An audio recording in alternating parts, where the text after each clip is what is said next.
warahmatullahi wabarakatuh. Selamat siang semuanya.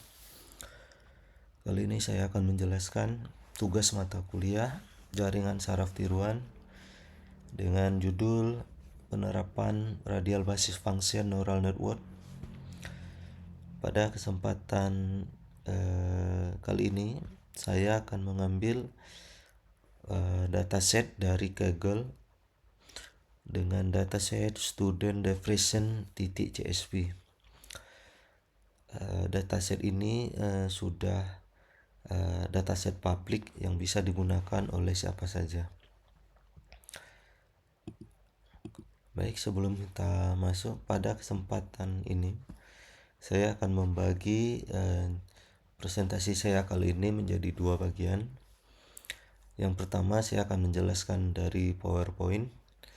Yang kedua nanti saya akan menjelaskan melalui coding program dari Jupyter Notebook. Baik, di sini saya akan jelaskan konsep dasar dari RBF atau Radial Basis Function Neural Network. Apa itu RBF?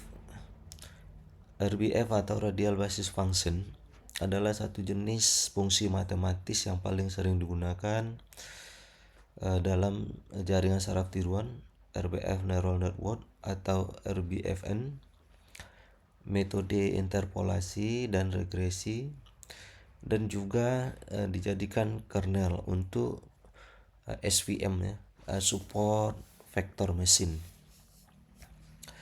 Di dalam RBF ini memiliki memiliki struktur. Yang pertama yaitu input layer. Ya, input layer itu atau data fitur ya. Nah, yang kedua hidden layer. Hidden layer itu menggunakan fungsi aktivasi RBF Gaussian. Jadi yang di sini dipakai adalah fungsi Gaussian. Yang ketiga yaitu output layer. Output layer di sini linear combination dari hasil aktivasi RBF.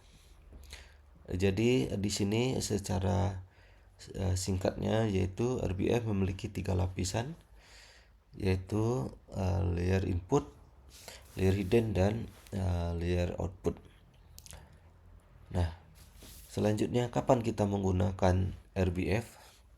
Yang pertama saat pola data nonlinear. Yang kedua saat ingin modelnya ringan dan cepat untuk dilatih. Yang ketiga untuk klasifikasi atau regresi yang butuh interpretasi lokal. Baik, kita next. Nah, di dalam kasus student definition ini saya mendapatkan arsitektur RBF yaitu 13-10-1. Nah, 13-10-1 ini setelah dilakukan data preprocessing. Secara dasarnya di sini saya bisa lihatkan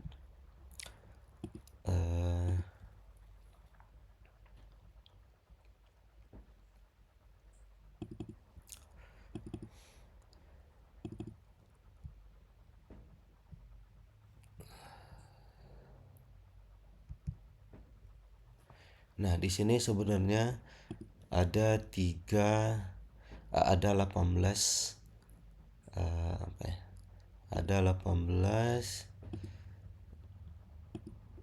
fitur sebenarnya. Nah, di sini nah di sini ada 18 fitur yang bisa yang tersedia di dalam dataset ini. Nah, namun setelah dilakukan data preprocessing, nah di sini didapatkan arsitektur 13-10-1. Yang artinya adalah input layer itu terdapat 13 fitur. Nah, selanjutnya hidden layer terdapat 10 neuron Gaussian. Lanjut output layer 1 neuron atau klasifikasi biner. Nah, jadi arsitekturnya seperti gambar di bawah ini ya.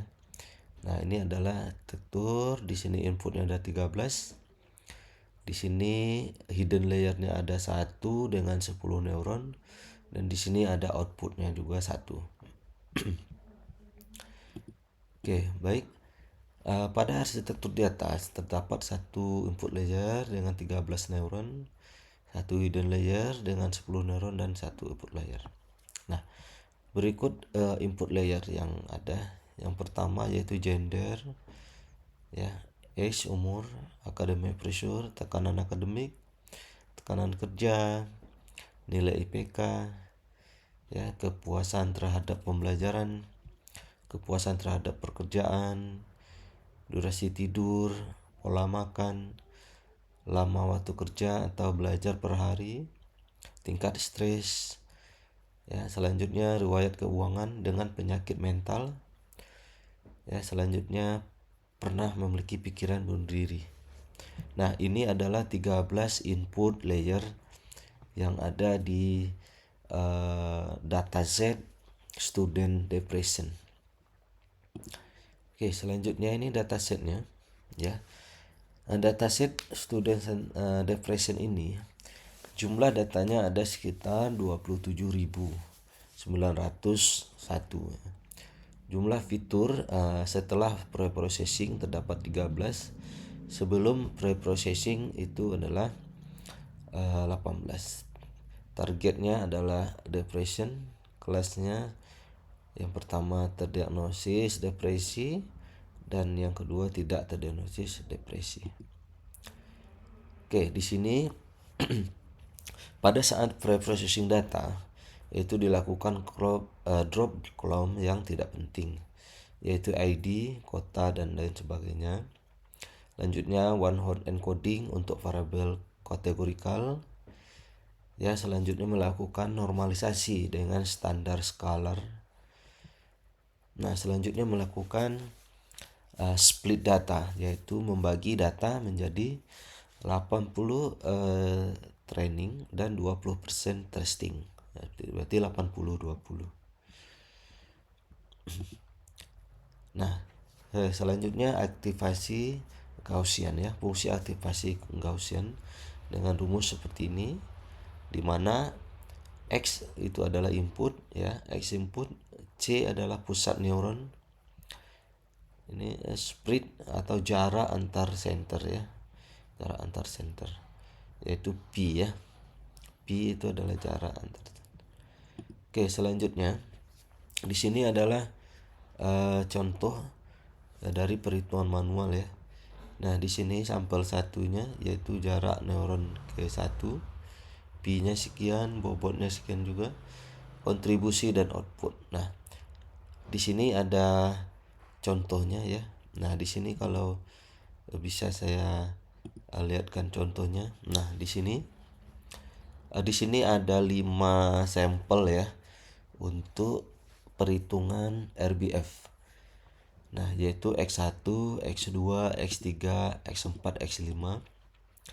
Di mana di sini ada 3 center poinnya, yaitu C1, C2, dan C3. Oke, di sini ada nilai X1 dan X2, ya. Nah, ini adalah pusat, ya, yaitu pusat C1 X1 dan pusat C1 dan X2.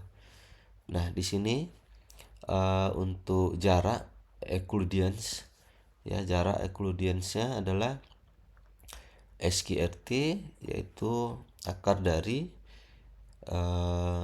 nilai input, ya. Nah, dikurang dengan pusat, ya. Nah, yaitu D2. Selanjutnya diakarkan, dipangkat, ya, dipangkat. Selanjutnya ditambah dengan nilai C2 dikurang dengan C2 dipangkat pangkat, ya. Nah, dapatlah hasil distance atau nilai Euclideans. Selanjutnya kita mendapatkan nilai P, ya. Nah, di sini fungsi aktivasi dari Gaussian, ya, yaitu eksponen dari nilai distance atau occlusions ya. Selanjutnya di pangkat 2, setelah itu dibagi dengan 2 kali 1 pangkat 2. Oke, seperti itu langkah selanjutnya ya. Secara berulang itu akan dilakukan sampai 5 kali. Nah, namun nanti jika data kita itu banyak ya, misalnya sebanyak 227.000 ya, proses ini akan dilakukan secara berulang sampai 27.000-nya. Dan ke sini juga akan dibuatkan sebanyak jumlah hidden layer. Nah, jika di sini hidden layernya 10, maka nanti pi-nya juga sampai 10 kali. Oke. Berikut di sini juga sudah ada saya buatkan perhitungan ya. Ini perhitungan perhitungan ya dari semua dataset ya. Nah, yaitu di sini juga sampai outputnya ya, dan prediksinya. 0 berarti tidak, 1 berarti ya. Oke ya. Saat 0 berarti dia adalah di situ dia tidak depresi, 0 berarti depresi, seperti itu. Nah, di sini rumusnya itu yaitu jika dia kecil dari 0,5 berarti dia false. Jika dia besar dari 0,5 yaitu dia true. Seperti itu. Oke, selanjutnya dan ini juga perhitungan ini sebenarnya saya menggunakan aplikasi coding Python untuk menghitung dengan jumlah data yang banyak itu ya, seperti 27.000. Nanti saya sudah sertakan coding perhitungannya di dalam Google Drive. Oke, selanjutnya training dan bobot ya. Training dan bobot yaitu kita menentukan nilai pusat neuron dari data training. Selanjutnya kita akan melakukan bangun matrik Pi aktivasi. Selanjutnya menghitung bobot dengan least square dengan rumus seperti di bawah ini W sama dengan. Nah, selanjutnya kita akan melakukan evaluasi model ya, di mana output dibulatkan menjadi 0 dan 1 ya. Nah, akurasi di sini kita bisa lihat akurasi, precision, recall dan dapat dihitung. Selanjutnya performa tergantung jumlah neuron dan nilai sigma.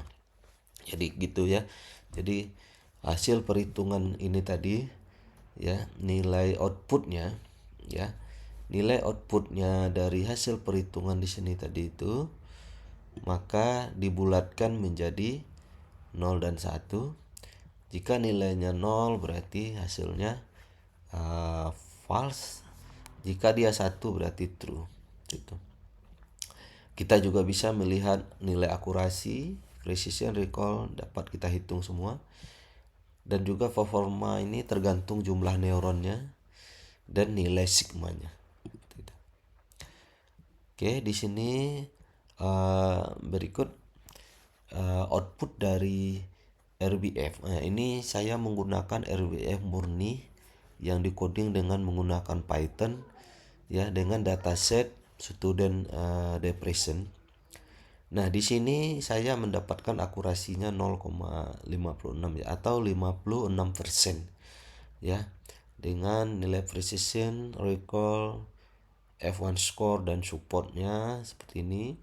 Nah, artinya di sini akurasinya hanya sampai 57% ya, kalau kita bulatkan.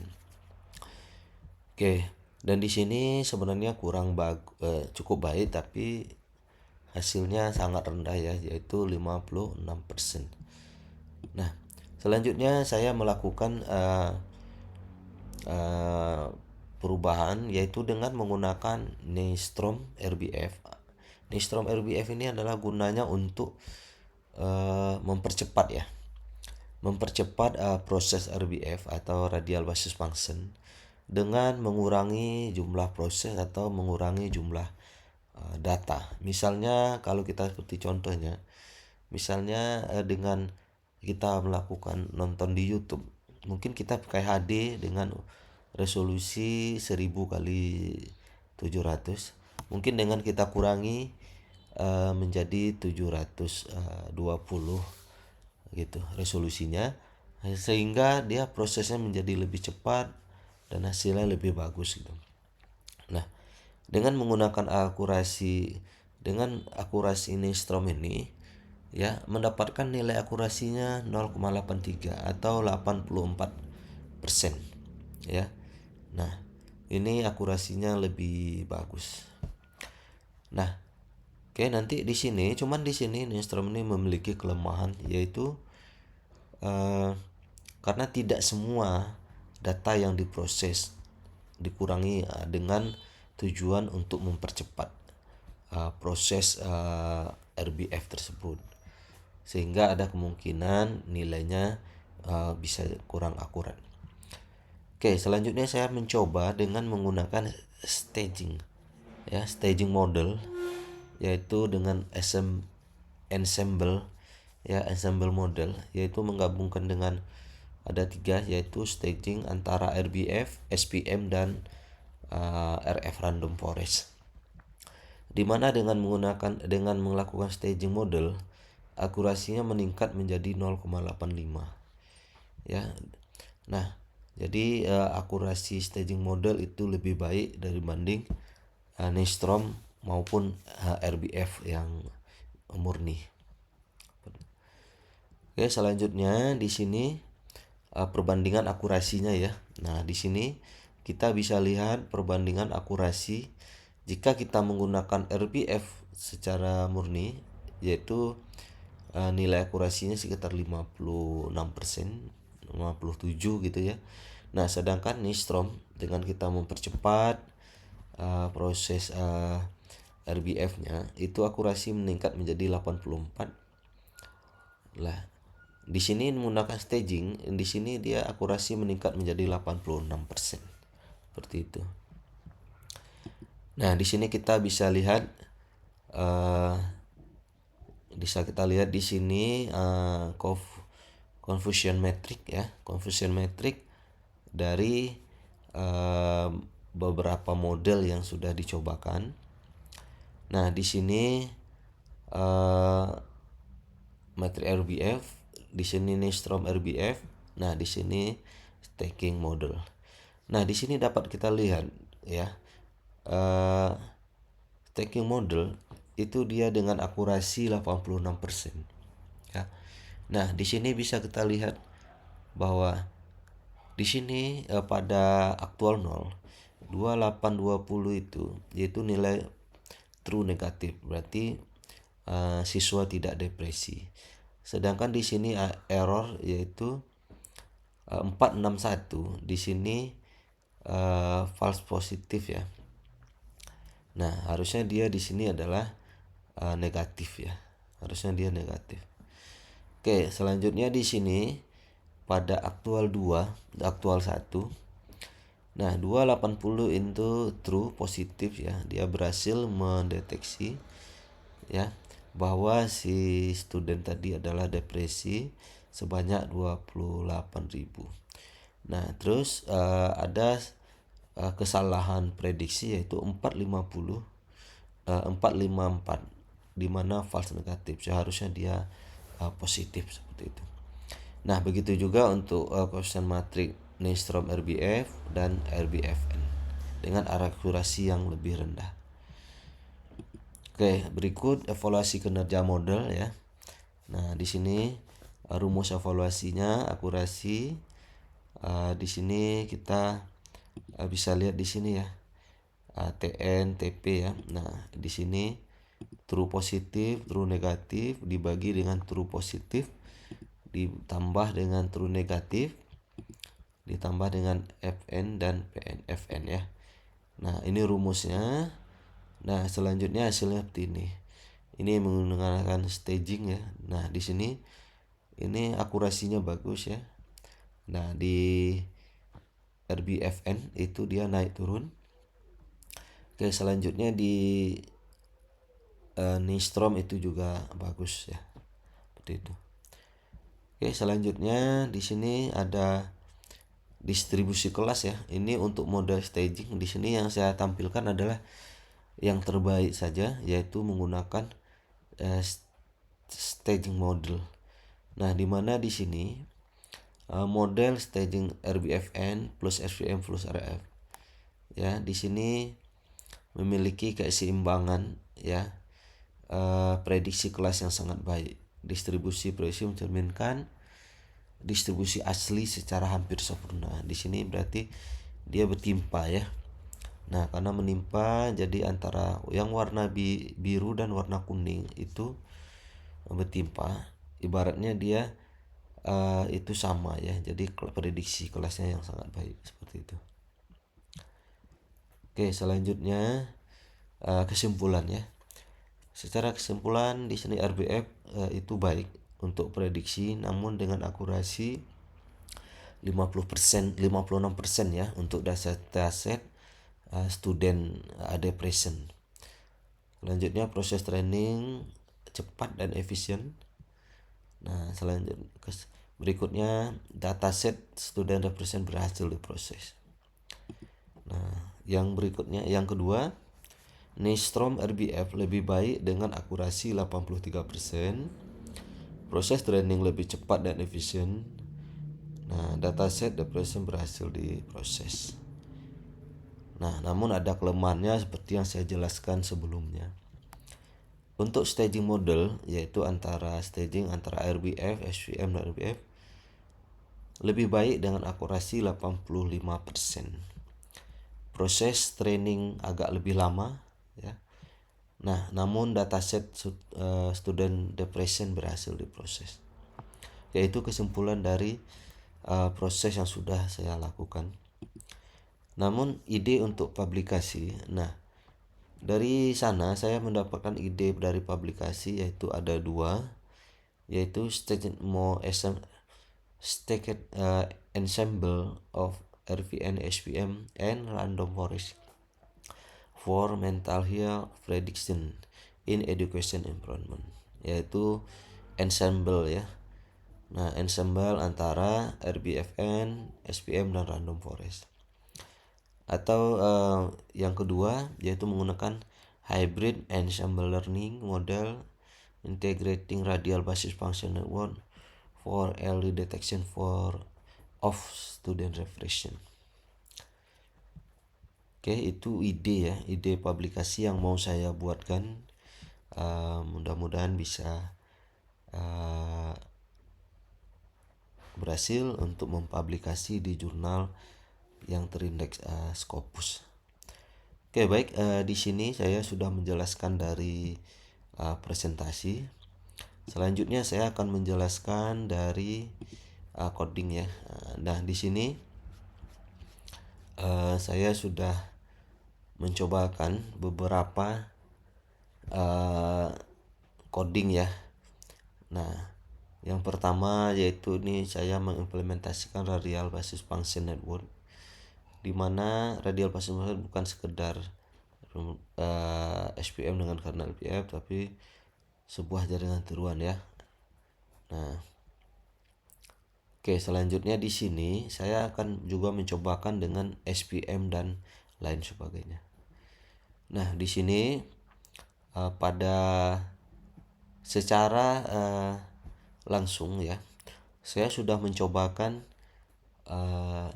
RBFN, yaitu di Orange itu juga tidak ada library secara langsung, itu harus menggunakan library tambahan dari WK. Terus selanjutnya juga saya juga mencoba menggunakan K9, juga tidak ada library tambahan. Nah, library bawaan, jadi saya harus install langsung extension tambahan yaitu WK. Nah, namun disarankan lebih menggunakan coding Python, yaitu dari sklearn ya. Nah, di sini saya menggunakan sklearn seperti ini, Skype ya. Nah, seperti ini. Di sini ada NumPy untuk proses matematikanya, numerik, Pandas untuk mengambil data. Seperti itu. Nah, di sini untuk data preprocessing yaitu di sini menggunakan standar scalar. Nah, selanjutnya ada train test split ya, membagi data. Selanjutnya di sini menggunakan scalar matrix yaitu menggunakan accuracy score dan classification report. Oke. Nah, di sini menggunakan fungsi Gaussian ya, yaitu Gaussian untuk RBF, menggunakan di sini NumPy ya, eksponensial dengan rumus seperti ini. Nah, selanjutnya membuatkan kelas RBF network ya. Nah, selanjutnya di sini mengambil dataset.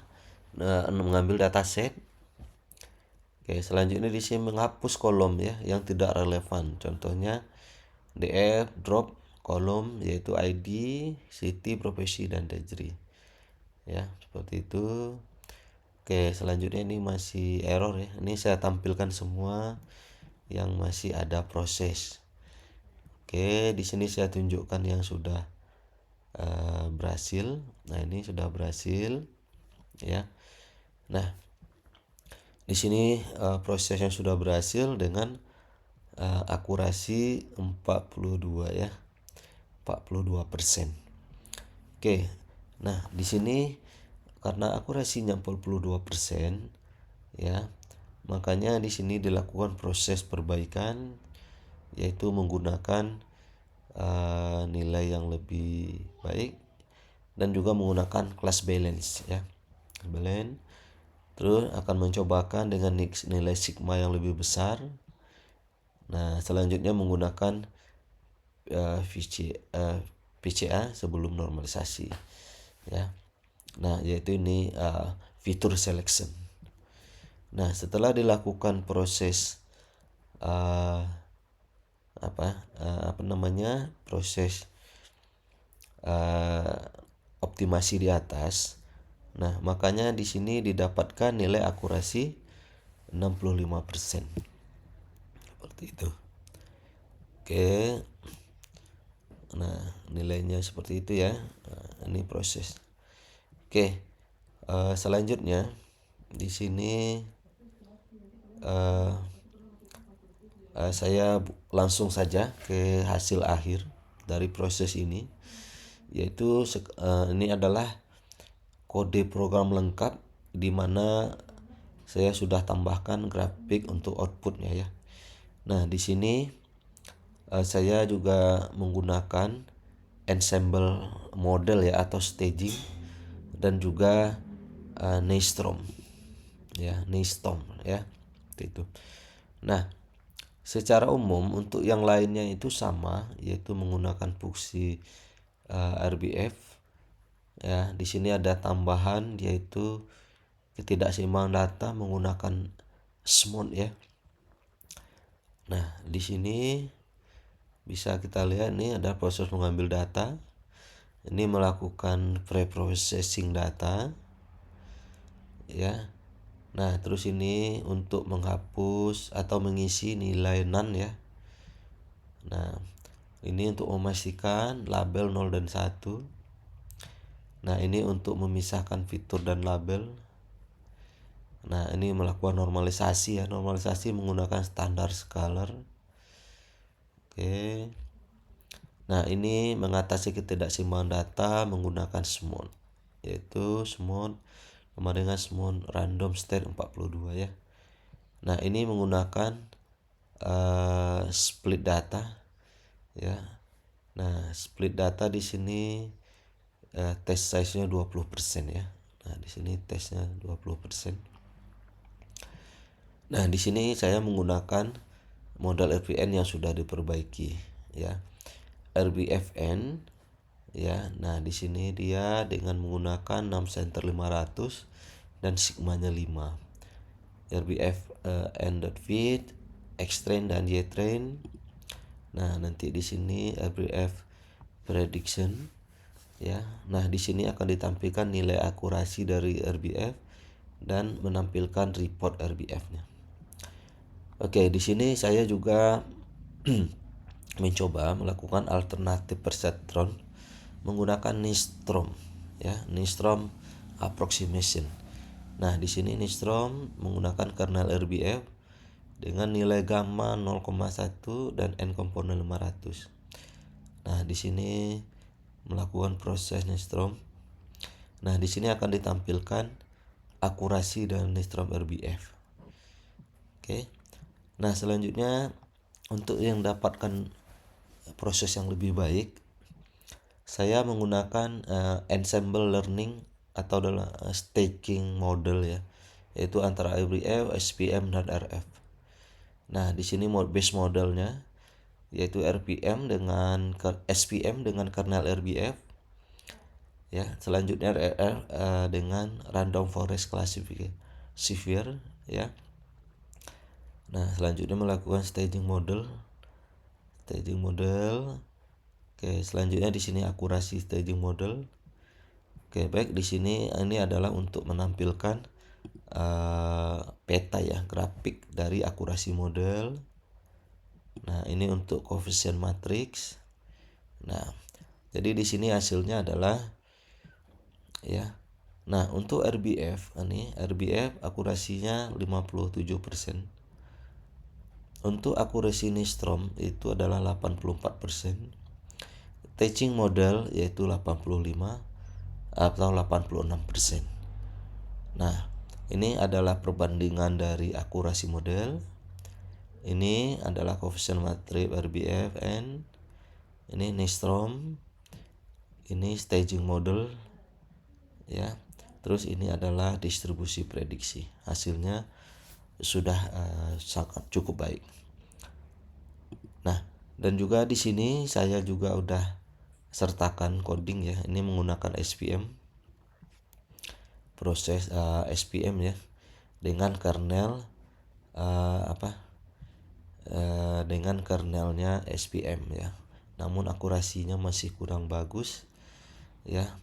Ini saya coba membuat SPM dengan kernel RBF.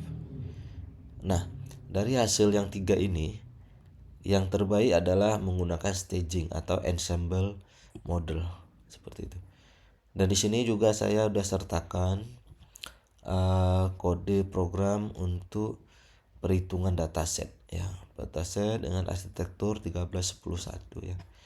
Nah, di sini ada coding untuk perhitungan hasil perhitungan yang tadi. Oke, mungkin itu saja yang dapat saya sampaikan dari hasil tugas ini. Mohon maaf jika ada kekurangan dan kesalahan juga. Saya berharap ide atau masukan dari Bu Heni dan kawan-kawan semua juga terkait dengan ide publikasi yang ingin saya buat seperti itu. Baik, terima kasih, banyak maaf. Assalamualaikum warahmatullahi wabarakatuh.